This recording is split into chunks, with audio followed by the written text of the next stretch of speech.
Hello,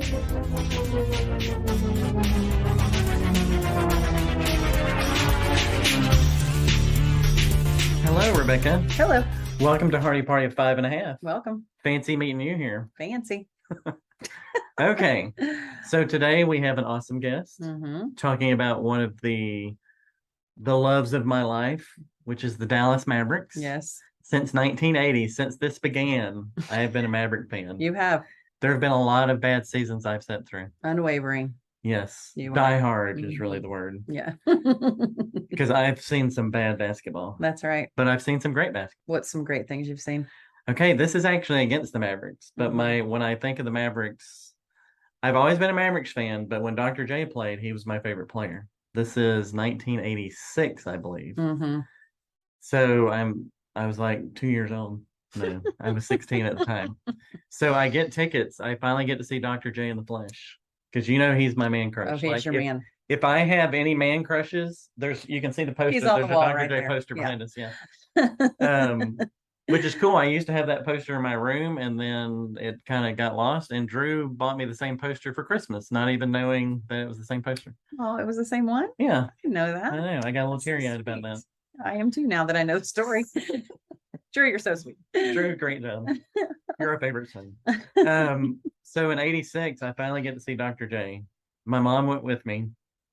And I know. What? I don't know. I'm learning so much today. Keep going. We were sitting what seemed like bad seats because I like to be on the side where I can see the whole court. Not the end, but Not the middle. end, Like yeah. the middle. When you say side, you can be. Where you can see the whole court right in front of you. Right. Well, in this game, where everybody likes to be. Right. Well, in this game, the place I hate to be is on the end behind the basketball goals. Yeah. And we were as far as up as you could go at Reunion Arena at the time. So at the time, it seemed like really bad seats. I couldn't see a lot of what's going on the other side of the court. But it turned out great because with just a few seconds left, Dr. J, he knew I was there. He did. He knew I was there, so he hit a half-court three-point shot, and it was from where I was sitting, he shot toward the other basket, so I could see the whole play beautifully. He took 2 dribbles and let it go, won the game. So that's one of the memories I have. That's against the Mavericks. Right. So now I have to come up with because there's so many great memories with the Mavericks. Yeah. And I just like following the team during the season and see how they develop. Yeah. And watch players and all that. Yeah. Well, one memory I have is when you and I went to go see the Chicago Bulls and the Mavericks. And remember that big puffy Chicago Bulls jacket I got you for our 1 year anniversary? Yes. In 1993. Yes. That looks like it's from 1993. If we had that now, it'd probably worth some money. And do we not have it? I don't know. I don't know. It might be in the attic. attic. You think it would be worth some money? I don't know. I would just wear it. Somebody would wear it. You would wear it? I'm not the Bulls fan I used to be. That's right. And I was not that big a Michael Jordan fan. I was a Scottie Pippen fan. Yes. Yeah. But anyways, remember that game, and it was one of the years, 96, where the Bulls were again the best team in the league, and the Mavericks were, man, this is before Dirk, BD. Yeah. So we were expecting that they were just going to get trounced, but they ended up winning in overtime. Wow. So that's one game I remember that, Mavericks out of nowhere. So, and then I remember, we're going to have a 2-hour podcast, Rebecca. We have a guest, right? Oh, yeah, that's right. So I do. And I also remember in 2011, I've got to mention this because they finally won the NBA championship. Yeah. Do you remember where we were when it happened? No. Oh, yes. Where were we? We on a cruise? We were on a cruise. We were on a Disney Disney cruise. Magic. Yeah, we were on a Disney cruise. So we're sitting on against the heat, and we were sitting on the deck, right? Yeah. See? Yeah, the deck. No, I couldn't remember what that word was. We're sitting on the deck, and there's this giant jumbotron, and we're watching the game, and Dirk's just taking it to the heat, and we saw that final game on the deck of the Disney Magic. Yeah. And it was magic. It was magic. Yeah. So do you have any? Yeah, some of my favorite memories of games are like that one time when I had those amazing nachos. Were so good. What? Yeah. Well, that's what I remember about the games. Oh, yeah. Like the food was so. The food? Yeah, no, I'm just kidding. I actually, as you talk about games, I remember them, but I'm terrible at that type of stuff. I think guys have that. We have an extra gene or something in our brain that allows us to remember games. Right. They're put in a place that we can pull out later. The one game I remember is this time that they were calling for all people to come out to do a 3-point shootout contest at Reunion Arena. I see where you're going. All these guys go out and during the day, you line up around the building. Scott Hardie's one of them. Line up around the building. Must have been 500 people. Yeah, the bottom the bottom of the reunion arena was pretty full. Full. So I don't know how many people. Were you lined up inside? We were lined up outside, and then we sat before you went on the court, you sat in the seats just waiting. So 500 or so people. And they all go out on the court, I guess, one at a time or two at a time? Two on either side. On either side. Yeah. And you're just shooting threes, and the top 10 get tickets 10 made it for that night's game.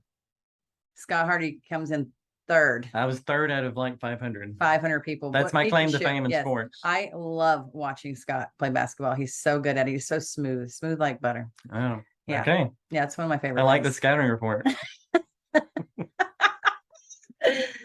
So it's been a long time since I've seen you play, other than just like pick up with the kids. You get this intense look on your face where not as much as I used to, yeah, but I do get locked in. You get the look on your face like I am never gonna foul anybody, and you're always gonna foul me. And isn't that every basketball player? Probably. I've never traveled, I've never fouled anyone. That's right. Yes. They always found me. So we got tickets that night to come back, of course. And the winner, top person, gets 2 free American Airlines tickets wherever you wanted to go. And so I am sitting up in the stands, like where they put all the people that won the tickets. The free tickets, yeah. Yeah, the free tickets. With all the other ladies that are up there, like their husbands are all going down to shoot, which was really cool. And I remember seeing you walking on the court for halftime. They were playing the Suns because you walked by Charles Barkley. I did. Yeah. And he walked out and you walked in, and I was like, he literally just passed Charles Barkley. And you got to act cool. You got to act like, this is every day. Right. For sure. Even though your head comes up to his like belly button. Yeah. So anyways, then you go out on the court, and I think you ended in 8th. Maybe, yeah, I did. Something like that. Maybe 6th. I didn't have a good performance. No. It's totally different when there was probably 15 to 16,000 people. A little different. And I just walked by Charles Barkley. Yeah, your heart's a fluttering. Yeah, I'm just you're like a little out of body experience. It's like a little euphoric. You're on this court at that time, I've been watching games for 20 years at that court. Yeah. So I did not have my best. But hey, it was still super fun though. We were there. Yeah. And you got us tickets there. I was looking in my office. I know I have that certificate still. Do you really? It's probably in my desk. I've got the certificate that says, 3-point contest, and I made the top 10 and all that. So yes, you're amazing. It was very cool. Good. Yeah, you're really good at basketball. Anyway, so today we have Dana Larson on our show. You're gonna love her. She's a mom. She's a sports reporter, broadcaster. She does sideline for the Mavericks. She's won national awards last year she won Best Sportscaster. She's amazing. She's the most professional, awesome person you can meet. And she has some inside scoops on what she has to say about the Mavericks this year. So, Mavs fan or not, you better listen up, because here is Dana Larson. First off, I want to say congratulations to Dana for winning Sportscaster of the Year. First woman in Texas to do so.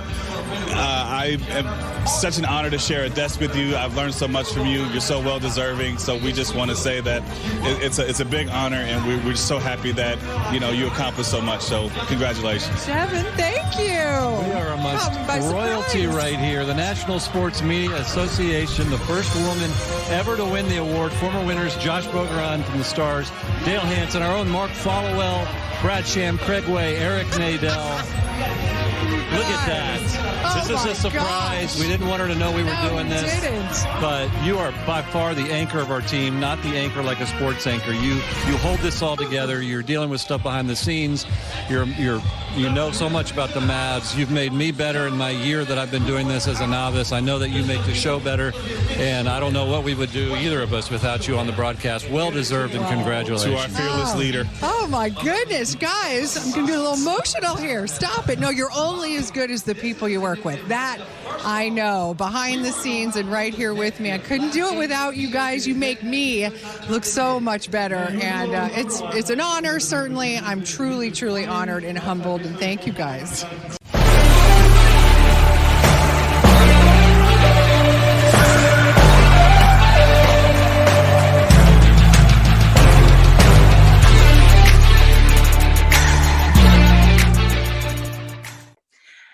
Dana Larson, thank you for joining Hardie Party of 5.5. We're so excited to have you here. Totally fanning about this. We are obviously huge Mav fans.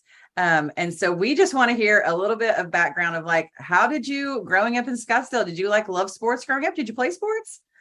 So I actually never really played sports. I was a gymnast when I was young, and then I was a dancer all the way through college. Oh, wow. Like ballet kind of dance, like Oh, okay. ballet and Classical. musical theater kind of stuff. And in fact, I went to SMU on a dance minor. That was one of the things that got me to Texas. But to go all the way back to the beginning, I was actually born in Denver.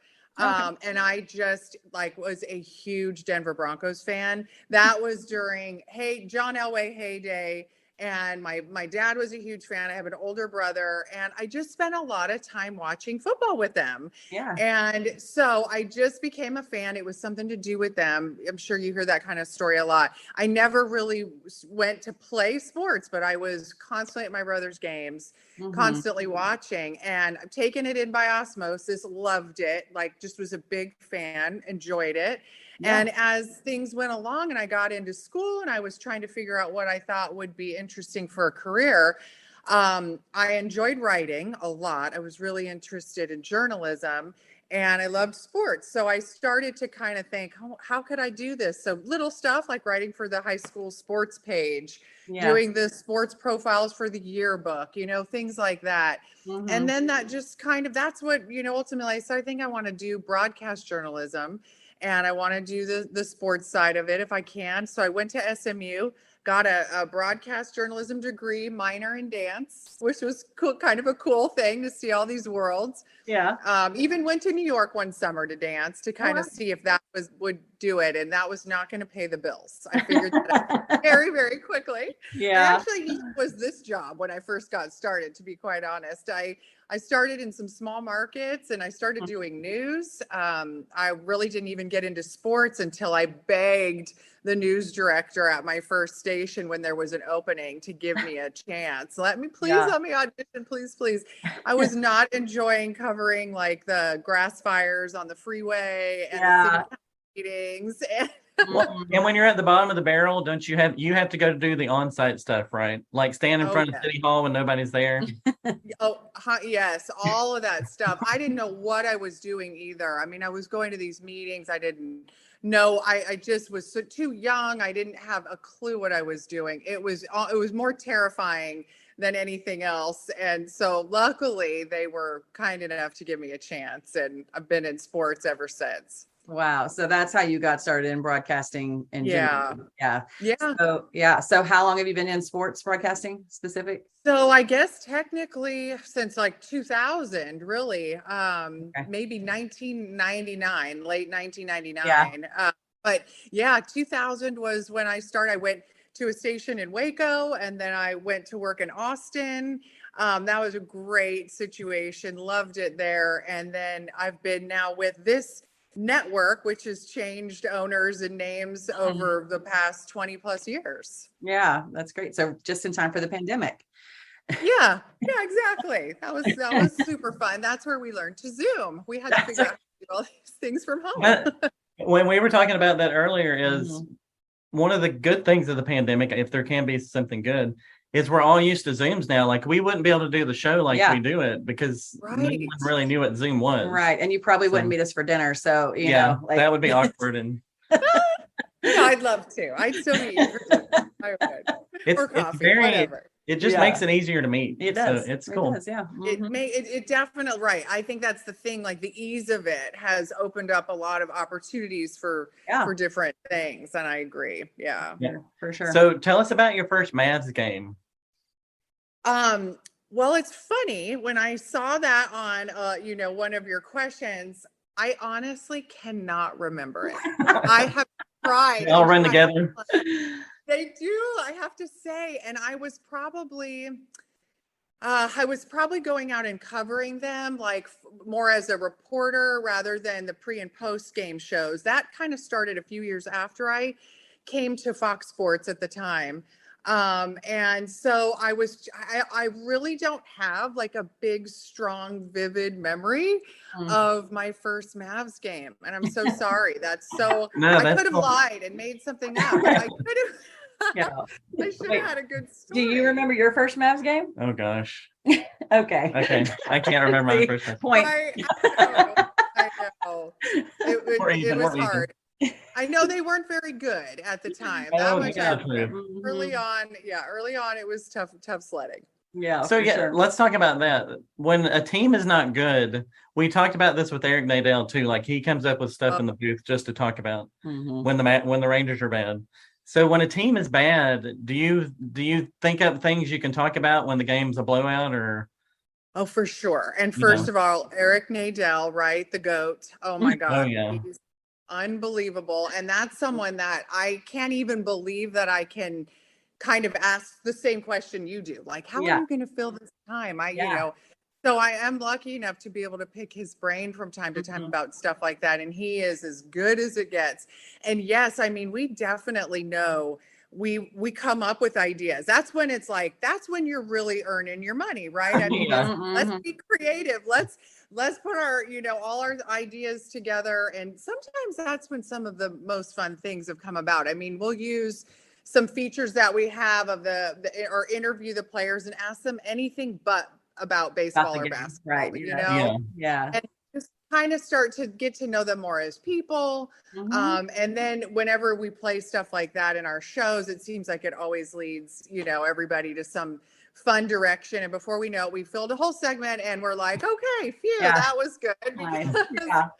Well, I the think game Eric. turned out good. Yeah, for sure. Eric Nadell, I think he writes limericks, doesn't he? Yeah, he He does. writes He comes up poems, with that limericks. like about what's about the actual game he's watching. Like if it gets down to, and people will like send in messages to him on like how to help him like write a poem. Like Well, that's just it. I couldn't do that in the middle of broadcasting. How does he do that? That's insane. Well, with baseball, you have the half innings, so he's got a minute to look at I things. guess you're right. I guess that's true. Yeah. Maybe I need to challenge myself now more. yeah. I'm During the feeling like I time. don't do enough. Yeah.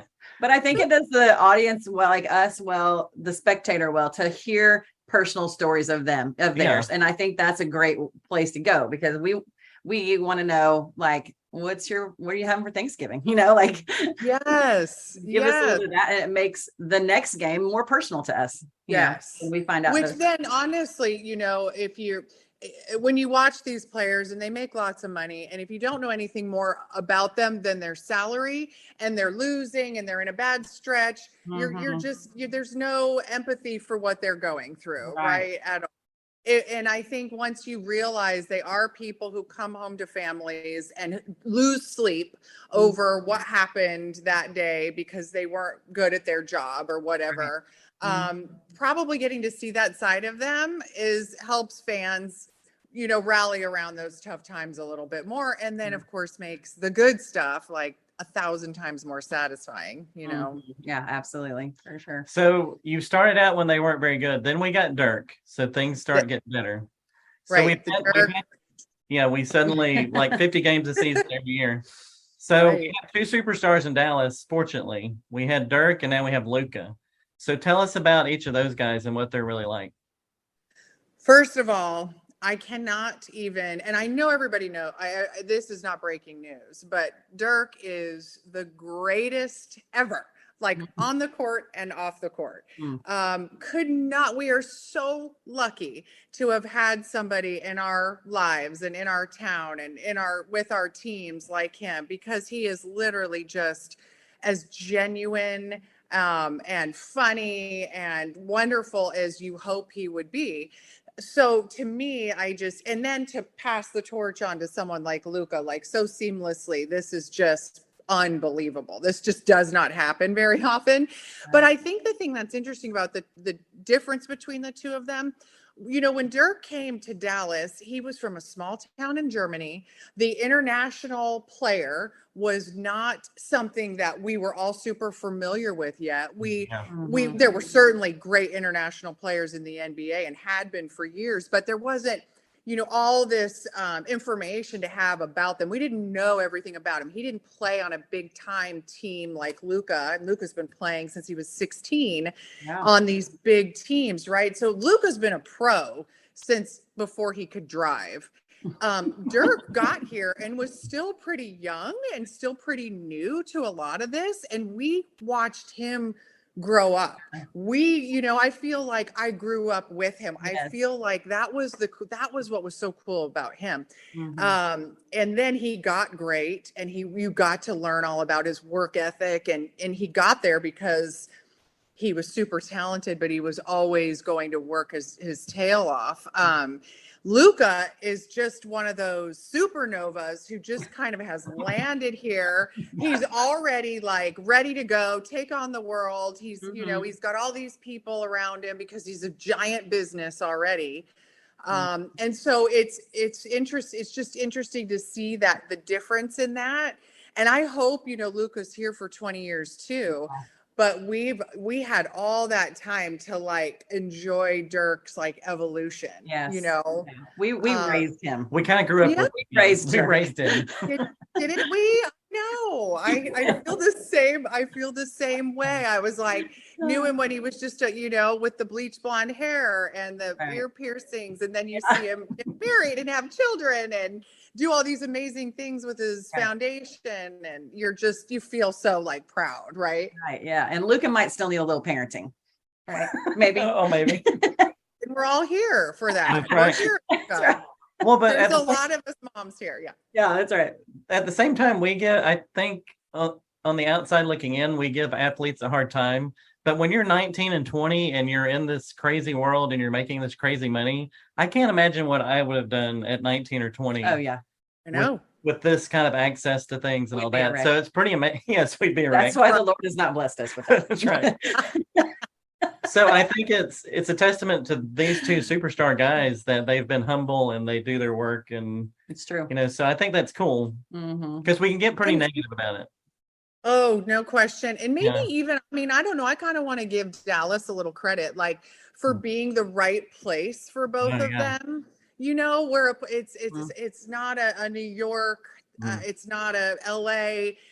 It was a good spot. It's like right in the middle. It's, it's not a small market, but it's not a market where it's white hot lights all the time on you. You can make your mistakes, and we're like very forgiving, we're very happy to have you and we'll work through some things with you along the way too. Right. So I think it was typical for like all of as you're saying that, I'm like, well, kind of all the sports in Texas or DFW area.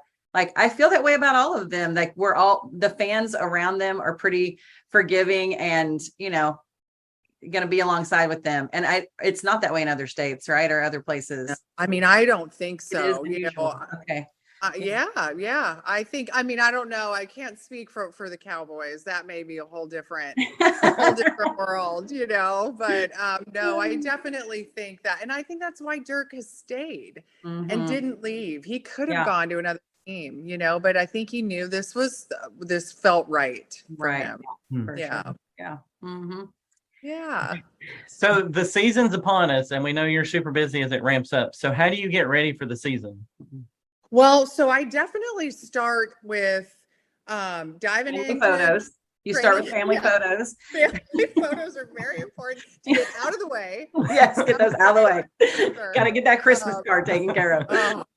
All this stuff has to happen now because by Halloween, though, it's wheels off. Totally wheels off. No, once training camp starts, there's media day. Media day is like sort of the kickoff of everything. And we do a lot of research, and producers kind of all getting together, and we're looking at the storylines and the new players and this, that. And then we gather all those interviews at media day and really start to kind of get a feel for like, okay, how is this going to go? And then training camp, I go to practices, we do the media availability, go to the preseason games, and just, get to hear what they're saying, see what the practices look like, see what the games look like. And just, I think kind of, submerge yourself into this world right now, and then feel like you have a pretty good foundation by like the opener of what this is going to look like, what the big stories are, because that's what we're trying to do. We want to make sure we're hitting all the big stories. What's, has that changed over training camp, or are those things looking like that's what everybody's still focused on? Right. Yeah. Yeah. But like before last season, did you get when you're around the team so much, did you get the vibe that this could be a team that goes a long ways last year? So Or I is it will not tell you surprise? just, yeah, a little bit of a personal note for me. Last year, I actually missed all of training camp for the most part. Unfortunately, my mom had a real scary health issue, which Okay. happened right in September. And my company was amazing and they gave me full leave. Wow. And I really missed a lot, I'll be honest. So when I came back, I was like, okay, here we go. I was diving in and I was seeing it with everybody. I didn't. So to answer your question, I really didn't have a good sense of what this could be. I knew Jason Kidd had a lot of question marks around his history as a head coach. So how would that play out here? That was could make or break, obviously, Yeah. the direction this went. I don't think anybody saw it going this smoothly in his first year. There was so much buy-in by the team. He has Luka's respect, he has Luka's trust, and when you have those things from the star player, everybody falls in line. Right. And that and it wasn't perfect. Obviously, we remember there were some ups and downs. Like at Christmas, they were below 500 last year. Yeah, I remember. Yeah. Mm-hmm. So it took that crazy month of January. I think they won 12 out of 14 games in January to really get it going. And then of course the big trade. So here, things can change over the course of a season, obviously, especially with the trade deadline. And so I had almost zero anticipation of the season last year, and then was like so pleasantly surprised, obviously, with those things working out like they did. Okay, so this season you've been around the team more. What vibe are you getting now? We want the official Dana Larson. we want scouting reports. We want predictions. So, wow. Okay. Put me on the spot big time. I think, this is the problem. This is going to be like, you can relive this in a few months, right? Everyone's going to be like, she was so wrong. Oh my God. Yeah. But what if you're not? What if you But if nail I'm all of it? right, Yes. This will be Then we amazing. get the first Dana Larson interview of 2023 is what's going to happen. Yes, this will be a tradition. This will be an absolute tradition. So it feels really good. It feels really exciting. Yeah. It feels like not only are they already comfortable with the defensive foundation that Jason Kidd laid, they're already in knowing that's what's going to win games and get them to the playoffs. There's chemistry there because there's a lot of the same guys. Mm-hmm. The new guys that were added, I think, are already getting people's attention. They know it filled a void. Yes, they lost Jalen Brunson. That is a major hole to fill. Nobody's dancing around that. Everybody's acknowledging that. But it does feel like there are enough things to make up for it in different ways. Tim Hardaway Jr. was out for almost the entire second half. He looks really good, really healthy. They were not big. They now added two huge bigs, with Christian Wood and JaVale McGee. They should not be bullied around the rim anymore. They shouldn't have to play small ball just out of necessity, Yeah. which sometimes was to their advantage. But I think there's a lot of excitement. The rookie, by the way, Hardie Party, you guys. I'm so excited for you because Jaden Hardie, everybody loves his kid. And it's going to be a Hardie Party all year. It's going to be a Hardie Party. We need to get some jerseys. I know we need to do a tie-in for that. Yeah. You definitely do. Yeah. Yeah. That's So Spencer Dinwiddie, it's just a fun name to say. Yes. He came in with the trade and he just kind of took off. Like he's already a talented player, so it seemed like he fit in great with Luka.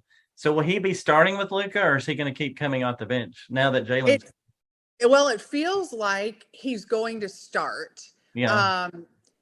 He did not start in the second preseason game. They actually had the rookie, Jaden Hardie, come in and start in that number 2 spot. But I think that was just looking at things. It's hard to take much from preseason games. Yeah. I think the idea is definitely to have Dinwiddie start, but then what they will do is the minutes, the way they will manage them is Luka will play the entire first quarter, most likely. That's how he did often. Dinwiddie will start, but come out earlier.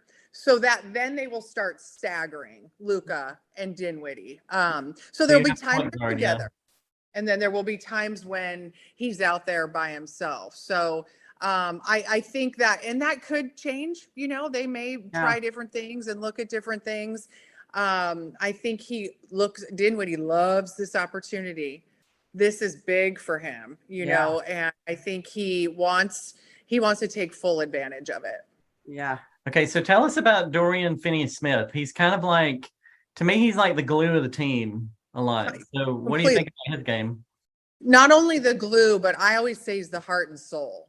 Yeah. I think he is, and I notice it even more this year. I feel like he's now like this, the spoke in the middle of the wheel. Like Luka's this straw that stirs the drink.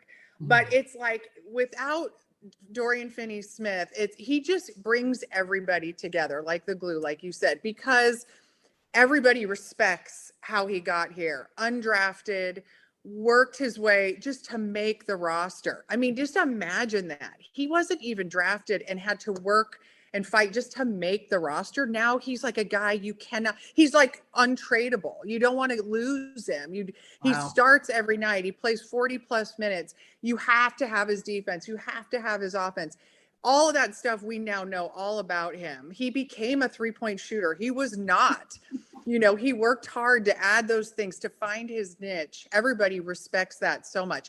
And he's a great personality. He's so fun. He's so real. He's like super genuine. He's the guy when the rookies come in, he's kind of taken them now under his wing. So Jaden has connected with him. And it's like if Dorian brings you in, okay, you're all good. Everybody's good with Wow. So I just think he is. And I asked him at Media Day, I was like, do you still think you're underrated? Are you getting enough credit for what you do? And he said, it doesn't matter if people notice. I don't care. Wow. I just know what I need to do. I know that I want to work really hard. I want to help this team win games. And I mean, that is absolutely what he has done. He's now irreplaceable almost. Yeah. It's amazing. I love him. He's just, like I said, the heart and soul. Yeah. That's like the definition of a leader also. Yeah. The one that doesn't care if he gets. Yeah. It's to elevate the rest of your team. Yeah. That's great. Okay. So we've heard a lot of good things, Dana. So what do you think? Are we going to win 50 again? And how far are we going to go in the playoffs? I know it's a long out, but I know predictions you can be making right now. I mean, I know. We're putting money down on whatever you say. Right. Okay. Money. If you see my NFL picks in the Dallas Morning News, you probably will want to stay away from doing that. I think they will win 50 games. It is going to be a lot harder, though, to get as far as they did. There were a lot of things that lined up well in the Western Conference last year. The Clippers had major injuries. Yeah, they did. They were not, competitive like they should be. And they are, one of the absolute teams that are the favorites to win it all now with Kawhi Leonard and Paul George back and healthy. So you've now got them back in the mix. You've got other teams. You've got Zion with New Orleans back. I mean, he is going to be so much fun. And New Orleans they made the playoffs after starting so poorly last year. So they're in the mix. Memphis is going to be good again. Phoenix is, who knows? They're a mess, but they have so much talent. They're going to win a bunch of games. Golden State, of course. So I just think the path to get to the Western Conference Finals is going to be so much harder. That I want to say they're going to get to the semis, and I'll be thrilled if they're back in the finals. Yeah. All right. Well, it's ironic because they're probably going to have a better team, but just a tougher conference to get through. It's a really good. I think the Lakers are going to be a lot better too. I think they're going to get it back together. And you're totally right. That's what's so funny. I keep not even thinking of the Lakers because I don't know what to make of them. I'm like, is Russell Westbrook really going to still be out there messing things up? Is LeBron really going to, be able to play? How many games? It seems like none of those guys can play more than 30 games at this point. So you're right though. It's ridiculous of me not to give them their due respect. I don't want them to be there, but I have a feeling They might rebound this year. We did buy tickets to one of their games. We did. We're going in LA. So. We're going to LA over Christmas time, and we are crazy because we found out the Laker game is at 6:30 on a Monday night. Sunday night. Yeah. No, it's a Monday night. It's the 18th. Oh, okay, gotcha. No, maybe you're right. He might be. He's probably right. I'm right this time. I think you're right. So anyways, we were like, we want to go to SoFi too. I wonder what's going on there. Well, the Chargers play at 1:30. We're going to a 1:30 Charger game, and then we're going to try to get through LA traffic to a 6:30 Laker game. I know, we're nuts. Wow, that's amazing. I don't know if we're going to make it or not. We'll see how it goes. We spent more money on the Laker tickets, so we're prepared to bail on the SoFi game. Right, yeah. Yeah, that's probably smart. Wow, good for you guys. So do you have any like funny, crazy stories? Have you gotten like ran over 100 times? Like any funny stories you can think of?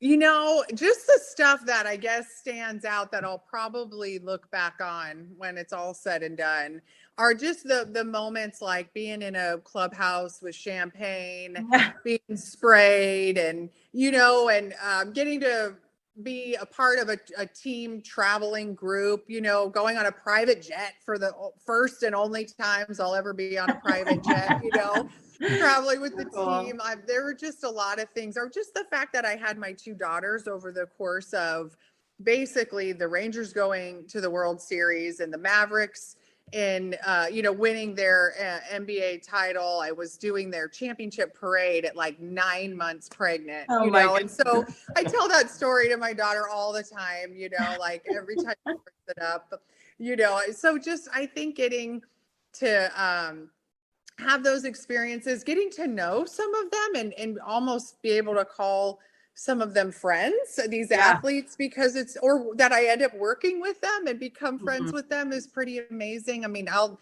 be forever grateful. Michael Young mentioned me in his Rangers Hall of Fame speech, you know, and I was like, oh my God. But, you know, there was and I appreciate, as much as we show them so much respect and honor what they do in their time, when somebody does the same to you, it is really, really amazing, because, you know, a lot of times they don't want to deal with the media or look at you as the bad guy, or that their time is more important. Right. And there are so many though, like Dirk, like Michael Young, like the ones I get to work with now, that are really great people. And that's, you know, pretty special. That makes it all. So you mentioned your daughters. How do you balance that? I mean, tell the mom out there, how do you balance your job? You are doing all kinds of jobs. How old are your daughters now? I have a 14-year-old, she's a freshman in high school, and an 11-year-old, 6th grade. You're in the trenches.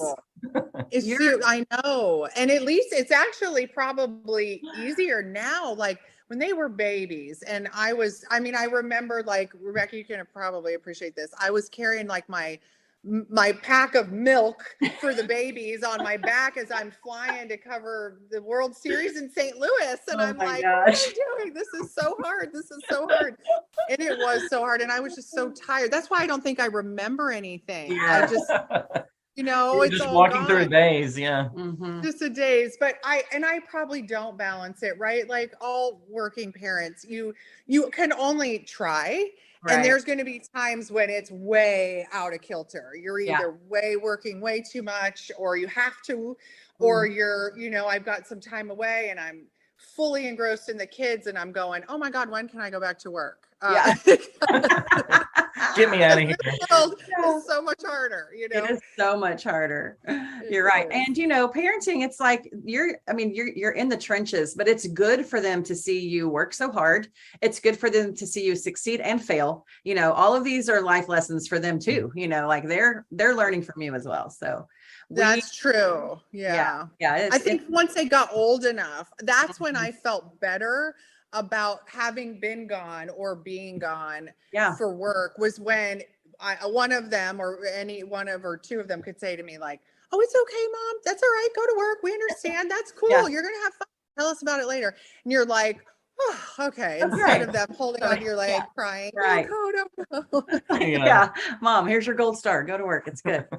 Yeah. Now my teenager's like, can you go, please? Yeah, Yeah. exactly. Why are you here? Yeah. Exactly. That's so That's true. funny. Well, Dana, you are a role model for lots of young girls and young women who want to be in this profession. You have just proven yourself to be amazing at this. And we are so thankful you took time with Hardy Party of 5.5 today. You're beautiful. I hope your family pictures are wonderful. And Thank you. we are going to see you on the sidelines.